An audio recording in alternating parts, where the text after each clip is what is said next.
Good afternoon guys, मेरा नाम है राहुल महेंद्र जायसवाल और मैं सैमसंग में एसएससी हूँ वेस्टर्न जोन से। आज मैं आप लोगों के साथ सैमसंग फाइनेंस प्लस के कुछ डूज एंड डोंट शेयर करना चाहता हूँ, जो कि सैमसंग फाइनेंस प्लस पे लॉगिन करने के टाइम मेरे जो एसएससी कलीग्स हैं उन लोगों को हेल्पफुल होंगे। तो प्लीज़ मेरे जो बातें हैं उनको प्लीज़ ध्यान से सुनिएगा, ताकि आप लोग को उन बातों से शायद आपके जो इश्यूज़ आ रहे हैं वो रिजॉल्व हो जाए। सैमसंग फाइनेंस प्लस पे जब आप लॉगिन करते हो तो मेक श्योर कि आपका जो इंटरनेट का कनेक्टिविटी है वो अच्छा होना चाहिए, और वो सबसे इम्पॉर्टेंट है, क्योंकि अगर आपके पास कनेक्टिविटी का इशू है तो आपको बहुत डिले होगा उन 5 स्टेप्स को पूरा करने में। तो आ जाते हैं पहले प्रोसेस पे। आप वाईफाई से अपने टैब को कनेक्ट कर लीजिए, अपने स्टोर आईडी से उसको लॉगिन कर लीजिए। आपका जो स्टोर आईडी होता है वो डाल के, आपका जो पासवर्ड होता है वो स्टोर आईडी होता है, उसको बस आपको स्मॉल लेटर में डालना रहता है। अब वो डालने के बाद आप कस्टमर से एक नंबर ले लीजिए। लेकिन एक चीज़ याद ध्यान में रखिएगा कि जो कस्टमर से आप नंबर लेते हो तो उस नंबर को आप वेरीफाई कर लीजिए कि वो चालू है या नहीं है करके, क्योंकि बहुत बार ऐसे केसेस होते हैं कि हम नंबर तो ले लेते हैं बट वो नंबर वहाँ पे एट अ टाइम प्रेजेंट नहीं रहता है। जैसे कि आप कस्टमर को कॉल करके एक टेक्स्ट डाल दीजिए कि उसमें मैसेज आ रहा है कि नहीं जा रहा है करके, क्योंकि अभी जो रिसेंटली ऑपरेटर्स के जो प्लान चेंज हुए हैं उसके वजह से एसएमएस के आने में डिले हो जाता है या एसएमएस आता ही नहीं है, और उससे क्या होता है, लास्ट का जो केस होता है डीओ वाला, वहाँ पे आपका वो पूरा लॉगिन अटक जाता है। तो उस चीज़ के लिए मैं आपको रिकमेंड करूँगा कि आप कस्टमर से पहले ये पूछ लीजिए कि आपके पास जियो का नंबर है या नहीं, क्योंकि जियो के केस में ऐसा कुछ इशू नहीं आता है एसएमएस वाला। तो अगर कस्टमर के पास जियो का नंबर है तो आप प्रिफर कीजिए कि जियो का नंबर डाल के प्रोसेस को आगे बढ़ा दें, या तो आप कस्टमर से नंबर ले के उस पर एक मिस कॉल मारिए और एक टेक्स्ट मैसेज करके ये कंफर्म कर लीजिए कि उसका जो नंबर है उस पर टेक्स्ट मैसेज की सुविधा चालू है या नहीं है। ये होने के साथ साथ आपको ये भी वेरीफाई करना है, आप उसी टेक्स्ट को वापस रिप्लाई कीजिए अपने नंबर पे कि उसके फ़ोन से आपके फ़ोन पे एसएमएस आ रहा है या नहीं है। इससे आपको ये कंफर्मेशन हो जाएगा कि उसका एसएमएस पैक एक्टिव है या नहीं है। तो ये तो हो गया पहला चीज़। अब दूसरा चीज़ मैं आपको ये बताना चाहूँगा कि हम जो मेल आईडी डालते हैं उसके बाद में एक मेल आईडी का ऑप्शन आएगा आपको। तो मेल आईडी प्लीज़ आपसे बोलना चाहूँगा कि मेल आईडी अगर कस्टमर के पास है तो आप वही मेल आईडी डालिए, और अगर उसको user ID password user ID तो आपको मिल जाएगा। अगर पासवर्ड उसको नहीं है तो जब आप उनको फ़ोन दे देंगे तो प्लीज़ उसका पासवर्ड भी आप रिकवर करने का कोशिश करें। इसका बेनिफिट ये है क्योंकि अगर आप उस कस्टमर को आपने फ़ोन सोल्ड कर दिया, सोल्ड करने के बाद जो इनवॉइस का डिटेल होता है, जो केयर प्लस आप उसको बेचते हैं, तो इनवॉइस का जो इनवॉइस जो आता है केयर प्लस का, वो उसके मेल आईडी पे जाएगा जो आप फर्स्ट में डालते हो। फर्स्ट पेज पे जो आप मेल आईडी में डालते हो वही मेल आईडी में जाएगा आपको।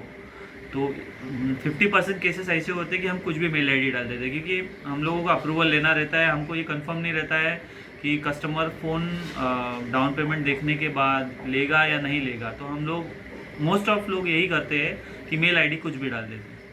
अब चलिए, मेल आईडी की तो बात मैंने बोल दिया। अगर कस्टमर के पास मेल आईडी है तो प्लीज़ प्रिफर कीजिए कि वही मेल आईडी डालिए, ताकि अगर कस्टमर क्लोज होता है तो उसको उसका सर्वीफाई का केयर प्लस का जो इनवॉइस है उसके मेल पे मिल जाए। ये हो गया सेकंड पॉइंट। इसके बाद में आपको मेल फीमेल सिलेक्ट करना है, वो हो जाता है। उसके बाद आपको डेट ऑफ बर्थ सिलेक्ट करना है। अगर आधार कार्ड पे खाली ईयर ऑफ बर्थ है तो आपको पैन कार्ड के हिसाब से उसका डेट ऑफ बर्थ डालना है। ये हो गया। ये होने के बाद आपके पास ऑप्शन आएगा वहाँ पे passport, driving licence, voter ID और पैन कार्ड और आधार कार्ड, ये 4 चीज़ के ऑप्शन आएंगे आपको उसको सेकंड पेज पे लेके जाने के लिए। तो आपको प्रिफर यही करना है कि पैन कार्ड डालिए। पैन कार्ड से उसकी सिविल फैच हो जाती है इजीली और ऑफर्स ज़्यादा अच्छे आते हैं। इनकेस पैन कार्ड नहीं है तो प्रिफर कीजिए आधार कार्ड डालने का। कस्टमर से पूछ लीजिए कि उसके आधार कार्ड पे उसका मोबाइल नंबर कोई लिंक है या नहीं है। अगर लिंक है तो कौन सा नंबर है, ये भी आप पता कर सकते हो। एक ज़रिया अपने पास है। ये आप आधार कार्ड का नंबर डाल लीजिए, सेकंड पेज पे आ जाइए। अभी सेकंड पेज पे आने मतलब सेकंड जो उसका पेज होगा उसमें आपको ऑप्शन आएगा, एक आएगा डिजी केवाईसी, उसके बाद में एक आएगा आपको OTP वाला ऑप्शन आएगा आधार वाला, उसके बाद आएगा आपको QR कोड स्कैन और पैन का ऑप्शन आएगा।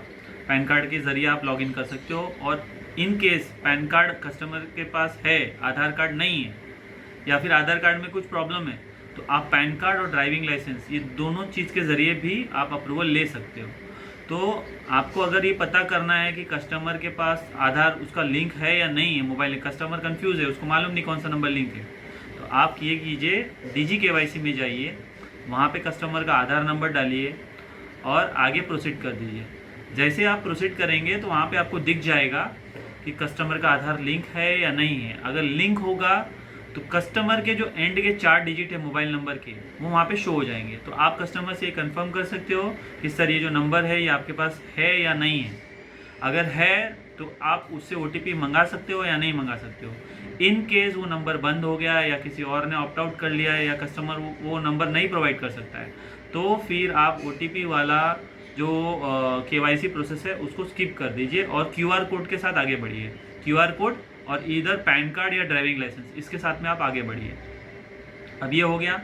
अभी जो सर्वर इशू आ रहा है उसके लिए भी एक रेजोल्यूशन जो मैंने देखा है कल और आज में, वो ये है कि डिजी केवाईसी नहीं हो रहा है। डिजी केवाईसी होता है, OTP आ जाता है कस्टमर को, फिर बाद में वो वहाँ पे फील्ड लेके आ जाता है। तो आप इसमें 3-4 बार अटैम्प्ट डिजी केवाईसी में मत कीजिए। आप एक बार डिजी केवाईसी कर लीजिए, फील्ड आएगा, बैक करके फिर बाद में OTP वाले ऑप्शन पे जाइए, आधार OTP वाले ऑप्शन में सेकेंड ऑप्शन है, उस पर जाके आप क्लिक कर दीजिए, आधार नंबर डालिए, कैप्चा प्रॉपर डालिए, उसके बाद में शेयर कोड में 1 2 3 4 डाल दीजिए। ये डालने के बाद आपको वहाँ पे भी वो एरर आएगा, मतलब OTP कस्टमर को आ गया रहेगा लेकिन वो पेज आगे नहीं बढ़ेगा। तो उस टाइम पे आपको कुछ करना नहीं है, 2 मिनट के लिए उसको होल्ड करके रखिए। अगर वो नहीं जा रहा आगे तो फिर से बैक कीजिए और फिर वापस से वही आपको OTP वाला जो KYC आधार वाला वापस से ट्राई कीजिए। सेकंड वाले में वो आगे चला जाएगा। OTP डालिए, शेयर कोड डालिए और उसके बाद में आप आगे प्रोसीड कीजिए। कस्टमर का फ़ोटो आएगा, करेक्ट फ़ोटो लेना है प्रॉपर फोकस के साथ में, कस्टमर का फेस पूरा विजिबल होना चाहिए। वो विजिबिलिटी के होने के बाद अगर कस्टमर का वो प्रॉपर हो गया तो आगे बढ़ जाएगा, मतलब आपका केस अप्रूव्ड है, कस्टमर लोन ले सकता है। इसमें भी 2 चीज़ें हैं, याद रखिएगा।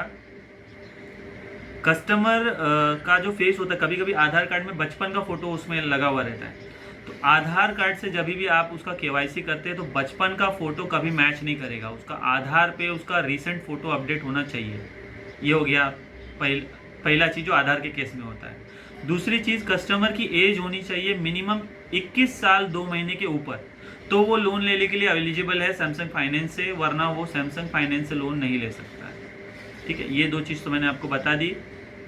अब आ जाते हैं अभी आगे वाले केस पे, ये चीज़ को ध्यान देना। और एक और चीज़ मैं आपको अपडेट करना चाहूँगा, आप जब कस्टमर को SMS करके कंफर्म तो कर ले तो कि चलो ये है, अगर कस्टमर रिचार्ज भी किया है 399 वाला प्लान या फिर 249 वाला प्लान या 3 महीने का रिचार्ज किया हुआ है, लेकिन अगर कस्टमर का जो मेन बैलेंस है वो माइनस में है, तो भी आपको लास्ट वाले स्टेज पे जाके प्रॉब्लम फेस होगी। तो मेक श्योर कि उसके जो मेन बैलेंस है, मेन बैलेंस माइनस में नहीं होना चाहिए, उसमें आप 10-20 रुपये का रिचार्ज करके उसको प्लस में कर दीजिए, ताकि वो लास्ट वाले सेक्शन में आपको प्रॉब्लम ना आए। चलिए, अब ये हो गया, अब आप आगे बढ़ गए। अब आपको जैसे आगे बढ़ेंगे तो उसके एजुकेशन का जो भी है क्वालिफिकेशन जो है वो सिलेक्ट कर लीजिए। उसके बाद में वो जॉब करता है नहीं करता है, या पेंशनर है। पेंशनर के केस में ये होता है कि कस्टमर को ज़्यादा कुछ डिटेल्स डालनी नहीं पड़ती। अगर वो ज़्यादा एजेड है और उसको पेंशन आ रही है तो आप खाली पेंशनर सिलेक्ट कर लीजिए, डायरेक्टली इनकम पूछेगा और आपका एड्रेस पूछेगा, एड्रेस डाल दीजिए और डायरेक्टली वो अप्रूव्ड हो जाता है वाले केस में।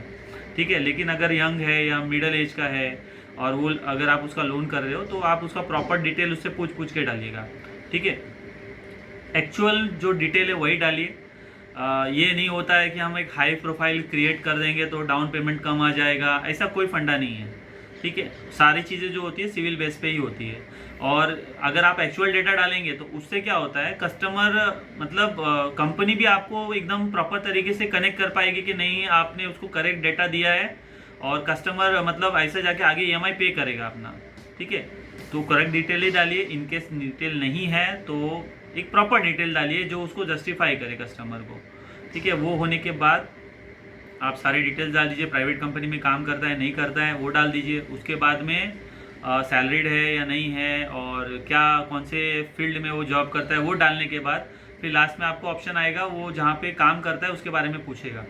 तो काम करता है तो कंपनी का नाम डाल दीजिए, उसके बाद में एड्रेस डाल दीजिए, पिन कोड डाल दीजिए और आगे चले जाइए। आगे चले जाने के बाद आपको आएगा वहाँ पे अगर उसके आधार कार्ड पे यहाँ का एड्रेस है, ठीक है, आधार कार्ड पे यहाँ पे एड्रेस है तो ऑटोमेटिकली वो ले लेगा। लेकिन अगर समझ लीजिए गांव का एड्रेस है या फिर वो कहीं और का एड्रेस बता रहा है उसमें, देखिए यहाँ पे जो आप बोलते हैं ना अप्रूवल का जो रेशियो होता है वो यहीं से डिसाइड होता है। एक तो कस्टमर के पास सिविल है तो उसको डाउन पेमेंट कम ही आना है, अच्छा सिविल रहेगा तो डाउन पेमेंट कम ही आना है। लेकिन अगर आप जो सेकेंड स्टेप है जहाँ पे उसकी जो इनकम आप डालते हो वो प्रॉपर है आपने डालिए, ठीक है, वो इनकम प्रॉपर डालिए, उसका क्या खर्चा है वो प्रॉपर डाला है आपने, उसके ऊपर कितने लोग डिपेंडेंट है ये प्रॉपर डालिए, कितनी EMI प्रॉपर है ये डालिए। ये सारी चीज़ें भी कैलकुलेट होती है। अगर समझ लीजिए उसका EMI है 2,000 रुपये का और आप उसके खर्चे में बता रहे 410 रुपया, ये कंपनी को तो पता चल जाएगा कि ये 2,000 रुपया उसका EMI जा रहा है करके, लेकिन हमने डाला है 400 रुपया। तो यहाँ पे भी एक आपका बोलते हैं ना डाउन पेमेंट वर्सेस जो आपका EMI है वो भी फ्लक्चुएट हो जाता है। तो आपको प्रॉपर डिटेल ही डालनी है। ये हो गया, ये आप मैटर करता है। दूसरा मैटर ये करता है कि उसका जो एड्रेस आप डाल रहे हो प्रॉपर है कि नहीं है। आधार कार्ड पे अगर यहीं का एड्रेस है तो कोई प्रॉब्लम नहीं है, आपसे कोई भी चीज़ों के लिए वहाँ पे आपका डाउन पेमेंट ऐसा इंक्रीज नहीं होगा या डिक्रीज नहीं होगा, उसका सिविल वगैरह देख के आ जाएगा। लेकिन अगर कस्टमर का आउट स्टेशन का एड्रेस है, चलो आपने डाल दिया, आउट स्टेशन का एड्रेस डाल दिया, उसके बाद में आपको वहाँ पे एक ऑप्शन आता है, आपको अपडेट करना रहता है एड्रेस अपडेट करने के टाइम पे आप सारी चीज़ें प्रॉपर फिल कर लीजिए। इनकेस अगर उसके पास यहाँ के डॉक्यूमेंटेशन है जैसे कि गैस पावती हो गया या लाइट बिल हो गया या पोस्टपेड का कनेक्शन हो गया या उसके अंदर 4-5 चीज़ें आती है, अगर उसमें से कोई भी चीज़ उसके पास है तो प्लीज़ उसको आप उसके अंदर फिलअप कीजिए। फिलअप करने के बाद उसके अंदर जो उसका कंज्यूमर नंबर होता है वो डालिए और उसकी जो आप गैस पावती ले रहे हो या लाइट बिल ले रहे हो उसके आगे और पीछे की फ़ोटो डाल दीजिए। भले वो रेंट पे है और उसको लाइट बिल किसी दूसरे के नाम पे आ रहा है, लेकिन उस एड्रेस का अगर आप फोटो और डालते हो फ्रंट और बैक का भी, तो भी आपके अप्रूवल रेशियो में चेंजेस आ जाता है। मतलब आपका जो डाउन पेमेंट है वो ज़्यादा ना होके थोड़ा सा कम हो सकता है, क्योंकि आपने उसको प्रॉपर डिटेल दी है कंपनी को कि ये बंदा यहाँ रहता है करके, और इसके बाद ये डॉक्यूमेंटेशन है। इनकेस आप ये नहीं डालते हो, अगर वो कस्टमर यहाँ पे है उसके पास गैस स्लिप भी है लेकिन आपने क्या किया, एड्रेस डाला सीधा सबमिट पे डाल दिया आपने उसको, तो उसमें क्या होता है कंपनी वहाँ पे भी फेच करती है डिटेल कि आपने एड्रेस तो डाल दिया यहाँ क्या, लेकिन आपने डिटेल तो डाला ही नहीं, उसका फोटो वगैरह खींच के डाला ही नहीं आपने। तो यहाँ पे भी क्या होता है डाउन पेमेंट थोड़ा सा इंक्रीज हो जाता है, क्योंकि आपने वो कंपनी को प्रॉपर बोलते ना ये प्रॉपर आपने उसको दिया ही नहीं नॉलेज कि ये बंदा रह रहा है नहीं रह रहा है करके, वहाँ पे आपने उसको डॉक्यूमेंटेशन प्रोवाइड ही नहीं किया। तो ये सारी चीज़ें मैटर करती है। जो भी है एक्चुअल फिलअप कीजिए, कोई ये जादू वाला ट्रिक नहीं कि हम यहाँ पे डाल देंगे 60,000 रुपया उसका इनकम और हम बता देंगे डाउन पेमेंट कम, ऐसा कुछ भी नहीं होता है। प्रॉपर डिटेल फिल कीजिए, सिविल अच्छा होगा, जीरो डाउन पेमेंट पे ओपन हो जाता है उनका।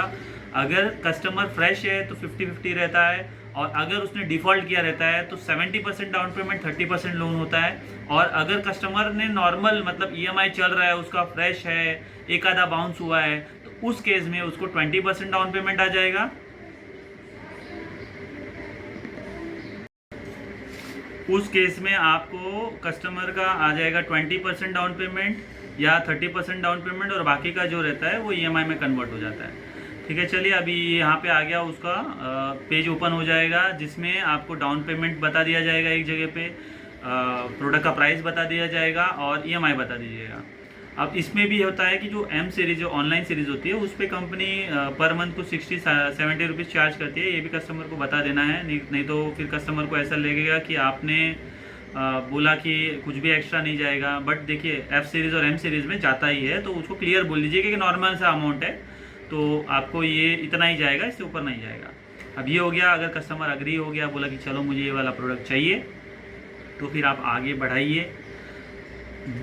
आगे वाले स्टेप में आपको ये प्रॉपर देखना है कि आप जिस प्रोडक्ट को सिलेक्ट कर रहे हो ना, तो उसका जो आप कलर कोड है वो प्रॉपर देख के उधर सिलेक्ट कीजिए और फिर ही स्कैन कीजिए। ये हो गया, आपने प्रोडक्ट समझा दिया। प्रोडक्ट समझाने के बाद आपका जो नेक्स्ट पेज आएगा वहाँ पे आ जाएगा आपको केयर प्लस।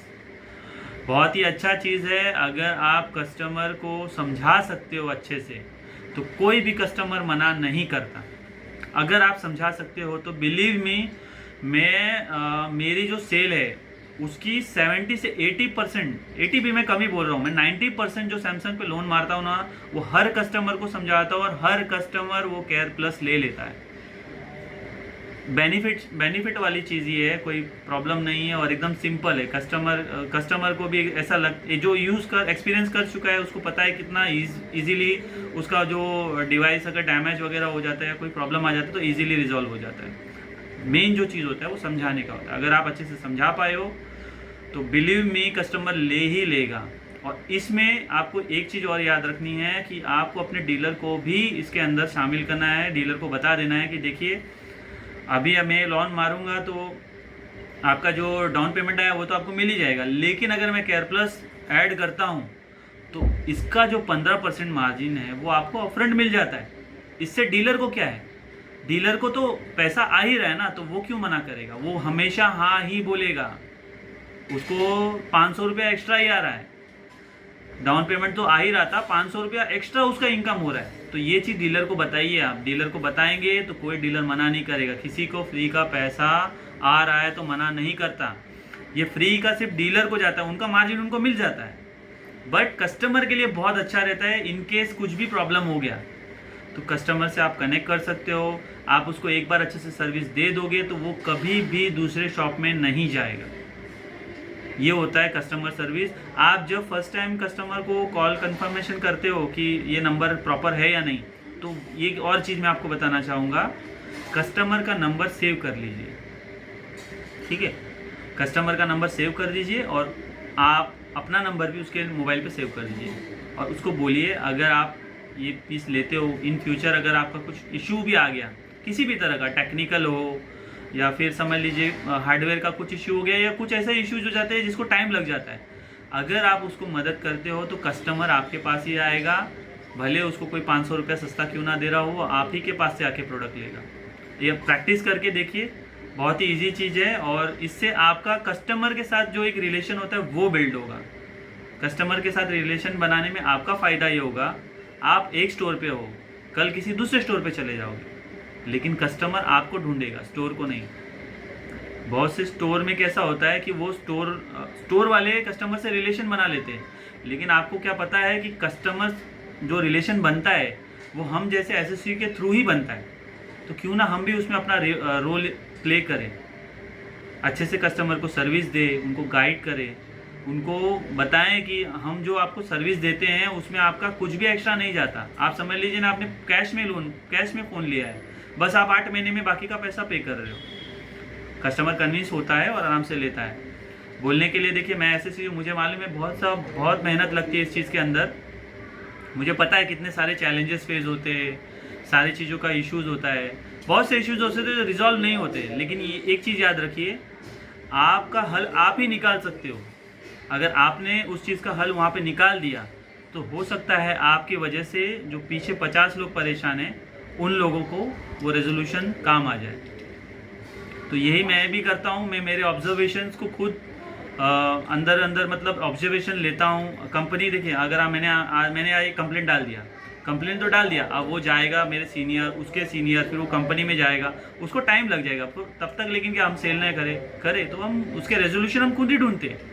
और अगर हमें मिल जाता है तो उसको शेयर कीजिए, ताकि कंपनी का बेनिफिट हो, आपके सेल का बेनिफिट हो और आपका पैसा बने। ये चीज़ होती है मेन। चलो, ये बात को हम यहीं पे ख़त्म करते हैं। अब आ जाते हैं दूसरी बात पे। अब हमने ये सारे जो कस्टमर की स्कीम वगैरह है वो सारी चीज़ें बता दी कस्टमर को टाइम टू टाइम कि ये सब जाएगा। कस्टमर अग्री हो गया, उसने केयर प्लस ले लिया। केयर प्लस के नीचे एक और नया ऑप्शन खुल गया है, अब कंपनी पर्सनल लोन भी प्रोवाइड कर रही है, तो आप उसको टिक कर दीजिए। जो भी कस्टमर अपने सिविल के हिसाब से एलिजिबल होगा, कंपनी की तरफ से उसको कॉल जाएगा। अगर वो इंटरेस्टेड है तो लोन लेगा 0 इंटरेस्ट पे, नहीं अगर उसको इंटरेस्टेड है तो वो मना कर देगा। उसमें कस्टमर का कोई पैसा नहीं फंस रहा है, ना कस्टमर को कुछ इश्यू है। DMI फाइनेंस ने ये जो नया सर्विस चालू किया है वो कस्टमर बेस बना रहा है धीरे धीरे करके, तो वो अपने एंड से सर्विस दे रहा है। तो आप उसको एक ये भी ऑप्शन बोल के दे सकते हो कि आपको सर पर्सनल लोन भी मिल सकता है, इनकेस वो डिफॉल्टर है या नहीं है करके। हमारा काम है हमको उसको DMI फाइनेंस को पर्सनल लोन को क्लिक कर देना है। बाकी जो काम आएगा वो DMI फाइनेंस वाला करेगा और कस्टमर के एंड से होगा, बाकी हमारा उसके अंदर कोई रोल नहीं रहेगा। सारी चीज़ें हो गई। केयर प्लस आपका आराम से पिच हो जाता है, अगर आप एक्सप्लेन करोगे तो कस्टमर ले ही लेगा। जो होता है 15% स्टोर वाले को अपफ्रंट मिल जाता है, बाकी का EMI में कन्वर्ट हो जाता है, वो जो कि एक नॉमिनल अमाउंट है। अदर कंपनी वाले डबल चार्ज करती है, अपनी कंपनी कम चार्ज करती है। तो इसको पिच कीजिए। 90% मेरा जो मैं सैमसंग फाइनेंस पे मारता हूँ, मैं 90% उसके अंदर केयर प्लस देता हूँ और आराम से देता हूँ, कस्टमर कन्विंस भी हो जाता है। ठीक है, चलिए ये हो गया केस। आपने कस्टमर ने ले लिया, डन कर दिया, डाउन पेमेंट डन हो गया। उसके बाद कस्टमर से पूछ लीजिए सर कि आपका डाउन पेमेंट जो है उसका मोड क्या रहेगा, गूगल पे है, फ़ोन पे है, कैश है, पहले क्लियर कर लीजिए। नहीं तो क्या होगा, एक बार आपने IMEI नंबर स्कैन कर दिया और उसके पास डाउन पेमेंट का इश्यू आ गया तो फ़ोन हो जाता है लॉक। ठीक है, डन होने के बाद ट्राई कीजिए कि वो डाउन पेमेंट आपका कर दे और मोड उसके पास क्लियर हो। अगर उसके पास मोड क्लियर है तो आप आगे प्रोसेस कीजिए। कलर कोड परफेक्टली सिलेक्ट कीजिए जो भी आप मॉडल डाल रहे हो, क्योंकि अभी एक ही मॉडल में 4-5 कलर कोड आ जाते हैं, तो वो आप कलर कोड परफेक्ट सिलेक्ट कीजिए। कलर कोड सिलेक्ट करने के बाद आपको IMEI नंबर को स्कैन करना है। अगर फ्रेश IMEI नंबर है तो ऑटोमेटिकली स्कैन हो जाएगा और बैंक वाले पेज पे चला जाएगा। ये हो गया आपका, यहाँ पे मॉडल आपने डन कर दिया, कस्टमर को फ़ोन मिल गया। ठीक है, अभी आगे का प्रोसेस जो है वो है बैंकिंग और उसका ई-मैंडेट और उसका सिग्नेचर, OTP वाला सिग्नेचर। OTP इसलिए आता है क्योंकि वो वेरीफाई कर लेता है कि भाई नंबर सही है कि नहीं तो आगे जाके बाद में प्रॉब्लम हो जाएगा करके। ठीक है, अब बैंक के पेज में आपको पहला उसका जो बैंक है वो सिलेक्ट कर लेना है। बैंक सिलेक्ट करने के बाद अकाउंट नंबर को 2 बार प्रॉपर डालना है। उसके बाद IFSC कोड मैनुअली सर्च करना है। इनकेस वो रहता है यूपी में, उसका अकाउंट यूपी का है, तो आप वहाँ पे सिलेक्ट कीजिए अकाउंट में, वहाँ पे पहले अकाउंट बैंक सिलेक्ट कर लीजिए। बैंक सिलेक्ट करने के बाद सिलेक्ट कीजिए उत्तर प्रदेश। उत्तर प्रदेश सिलेक्ट करने के बाद कौन से डिस्ट्रिक्ट में है वो, उस डिस्ट्रिक्ट को डाल दीजिए। उस डिस्ट्रिक्ट को डालने के बाद उसका जो गांव लगता है जो बैंक का, वो गांव डाल दीजिए। ऑटोमेटिकली IFSC कोड आ जाएगा। फिर उस IFSC कोड को मैच कर लीजिए, उसमें IFSC कोड को आप क्लिक करके फिर आगे प्रोसीड कर दीजिए। ये हो गया आपका बैंकिंग वाला स्टेज कंप्लीट। इसके बाद कस्टमर को एक OTP आएगा। एक लोन एग्रीमेंट होता है कि आपने ये फ़ोन DMI से लिया है और आप उसके लिए अग्रीड हो।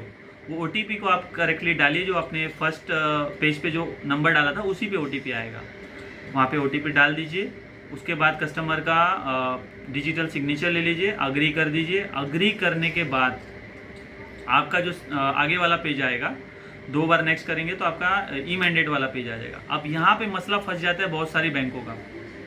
यहाँ पे मसला फंसता है क्योंकि अभी ई-मैंडेट कंपलसरी हो गया है। जो प्राइम बैंक्स हैं उनके सारे के ई-मैंडेट्स कंपलसरी हो गए, क्योंकि बहुत से लोगों का ये इशू रहता है बैंक से नहीं कटता है, पैसा तो मैंने बैंक में डाल दिया। लेकिन ये भी चीज़ हमको कस्टमर को बता के देनी चाहिए। ये नहीं होता है कि सेल हम क्लोज़ कर दिए तो हमारा काम ख़त्म हो गया। हमारा काम तब तक ख़त्म नहीं होता जब तक कस्टमर का लोन चल रहा है और वो हमारे सर्विस से हैप्पी है या नहीं है। ये होने के बाद आप ई-मैंडेट पे जाइए। अगर उसका जो प्राइम बैंक है उसके अंदर अगर उसका लिस्टेड है बैंक, तो अगर ई-मैंडेट में प्रॉब्लम आ रहा है तो उसका भी मैं आपको एक रेजोल्यूशन देता हूँ। ठीक है, आप जाइए ई-मैंडेट पे सिलेक्ट कीजिए। हर बैंक का अलग अलग एक प्रोसेस होता है। डेबिट कार्ड और इंटरनेट बैंकिंग दो एक प्रोसेस है। आप उसमें से कोई भी सिलेक्ट करके उस प्रोसेस को पूरा कर दीजिए। इन केस अगर ई-मैंडेट नहीं हो रहा है तो 2 बार जो अटेम्प्ट है उसको आपको फेल करना है। 2 बार अटेम्प्ट को फेल करने के बाद क्या होगा, ऑटोमेटिकली आपको नैच फॉर्म आ जाएगा। ये मैं आपको वो ऑप्शन बता रहा हूँ जहाँ पे ई-मैंडेट हो नहीं पाता है और वो हम सोचते हैं कि चलो यहाँ तो अटक गया अपना काम, लेकिन ऐसा नहीं है। अगर 2 बार वो ट्राई करता है और दोनों बार भी वो नहीं होता है पूरा परफेक्टली, तो आप क्या करें, नैच फॉर्म डाउनलोड करें। नैच ऑटोमेटिकली ऑप्शन आ जाएगा 2 अटेम्प्ट के बाद में। नैच डाउनलोड करें, प्रॉपर नैच को एकदम क्लियर उसका जेरोक्स निकालिए और उस पर एक सिग्नेचर आप उसके नाम के ऊपर ले लीजिए और फोटो को अपलोड कर दीजिए। फ़ोटो क्लियर होना चाहिए, वो अपडेट हो। आपने खींचा, उसके बाद में डायरेक्टली OTP वाले पेज पे चला जाएगा। OTP वाले पेज पे कुछ नहीं करना है आपको, अभी छोड़ दीजिए टैब को अपने। वहाँ पे जो फ़ोन उसने सिलेक्ट किया है उसको ओपन कीजिए। ओपन करने के बाद पहले तो पूरा फ़ोन आप चालू कर लीजिए, सिम नहीं डालना है, पहले पूरा फ़ोन को पहले ऑन कर लीजिए। उसके बाद जो सिम फर्स्ट पेज पे उसने डाला था वो सिम को आपको सिम 1 पे डालना है। नेट चालू रहना चाहिए, उसका SMS सर्विस चालू रहना चाहिए। आज के डेट में जो ऑपरेटर है उन्होंने सारे प्लान चेंजेस कर दिए हैं, तो इसीलिए मैं आपने पहले ही मैंने वही कहा कि आप कॉल कर लीजिए, टेक्स्ट मैसेज करके, टेक्स्ट का रिप्लाई करके चेक कर लीजिए कि उसकी SMS सर्विस चालू है या नहीं, क्योंकि बहुत से केस यहाँ पे अटक जाते हैं। अभी कस्टमर ने अगर 199 का रिचार्ज किया लेकिन उसमें SMS का वो फैसिलिटी है ही नहीं, उसको 249 का ही करना है, तो ये चीज़ करने से अच्छा है आप उसको पहले ही वहाँ पे क्लोज कर लीजिए। अगर वो नहीं है, उसने 199 का रिसेंटली रिचार्ज किया है, तो आप उससे दूसरा नंबर ले लीजिए कि चलो यार आप ये वाला नंबर दे दीजिए मुझे, इस पर रिचार्ज है या नहीं, और उससे प्रोसेस को आगे बढ़ा लीजिए। यहाँ पे आप जो लास्ट वाला ट्रबल है उससे बच सकते हो। ठीक है, ये हो गया, सारी चीज़ें हो जाएंगी। आप नेट चालू करो, अब कुछ नहीं करना है। सैमसंग फाइनेंस अपना काम खुद करेगा। नेट चालू होना चाहिए, नेट की क्वालिटी अच्छी होनी चाहिए। अगर नेट की क्वालिटी अच्छी नहीं है तो उसको एक अच्छे वाईफाई से कनेक्ट कर दीजिए।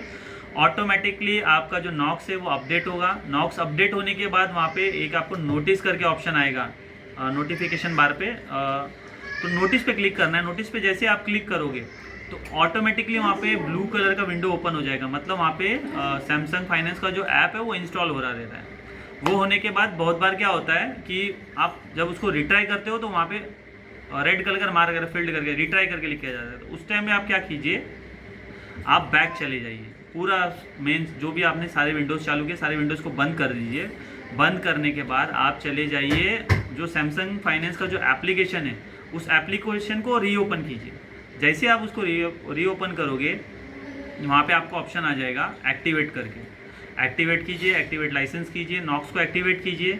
जैसे ही वो एक्टिवेट होगा ऑटोमेटिकली वो सिंक होने लगेगा। अगर उसका रिचार्ज का प्लान सही है, SMS आ रहा है, जियो का सिम है, तो ऑटोमेटिकली आके ज़्यादा से ज़्यादा 2 मिनट के अंदर वहाँ पे आपका OTP जो स्क्रीन वाला OTP होता है वो स्क्रीन OTP आपको आ जाएगा। इसमें तीन चीज़ें याद रखनी है। कस्टमर का मेन बैलेंस माइनस नहीं होना चाहिए, उसके पास प्रॉपर जो SMS का पैक आज के डेट में है वो होना चाहिए। अगर जियो का सिम है तो आपको ये सारे इश्यूज फेस नहीं होंगे। ये सारा हो जाने के बाद OTP डाल दीजिए आप। OTP डालने के बाद आप अपने टैब से अपना जो फाइनेंस का जो प्रोसेस है उसको क्लोज़ कर दीजिए। क्लोज़ करने के बाद आपको अपने जो मोबाइल आपने उस कस्टमर को दिया है उस मोबाइल के अंदर जाके सैमसंग में जो परमिशन मांगता है सैमसंग फाइनेंस प्लस में एप्लीकेशन के लिए, तो उसको आपको ऑन कर देना है। इसको आपको 2 बार ऑन करना है। 2 बार ऑन करेंगे तो ऑटोमेटिकली सैमसंग फाइनेंस पे उसका EMI वगैरह और जो उसने इंश्योरेंस लिया वो सारी चीज़ें डिटेल्स आ जाती है। ये होने के बाद काम ख़त्म नहीं होता है। कस्टमर को प्रॉपर गाइड कीजिए, बोलिए कि देखिए सर ये है आपका EMI, इतनी तारीख को ये आपको आएगा। जब तक आपका यहाँ पे ऑटो डेबिट पे नॉट इनेबल्ड लिखा है, ये सबसे मेन पार्ट है, लिखा है नॉट इनेबल, तब तक बैंक से पैसा कटेगा नहीं, क्योंकि हमने यहाँ से तो भेज दिया लेकिन आपके बैंक से अप्रूव कब होगा इसको लग जाता है समय।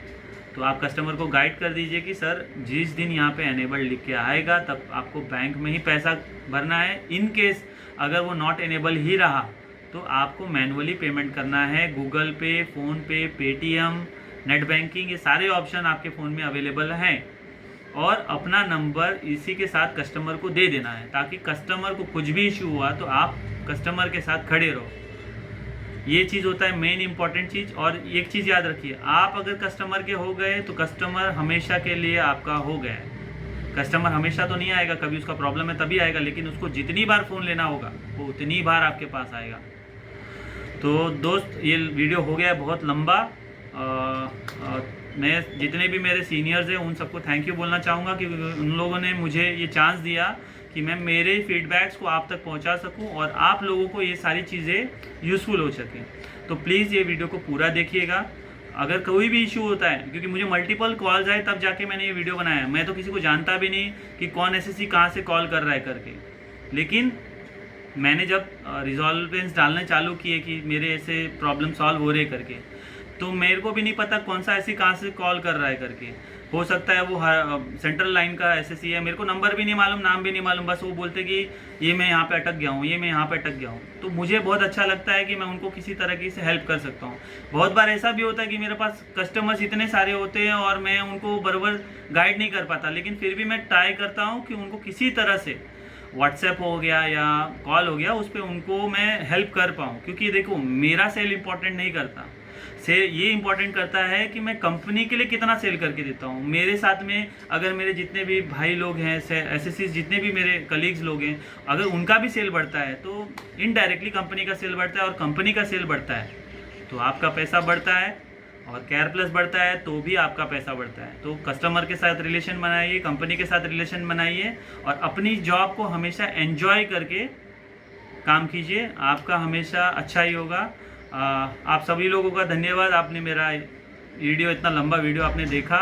Thank you very much. कुछ भी आपको डाउट हो तो मुझे कॉल कीजिएगा। मेरा नाम राहुल महेंद्र जायसवाल है, और मैं आपको हमेशा 12 से 9 तक अवेलेबल रहूँगा, 9 के बाद नहीं रहूँगा। Thank you very much.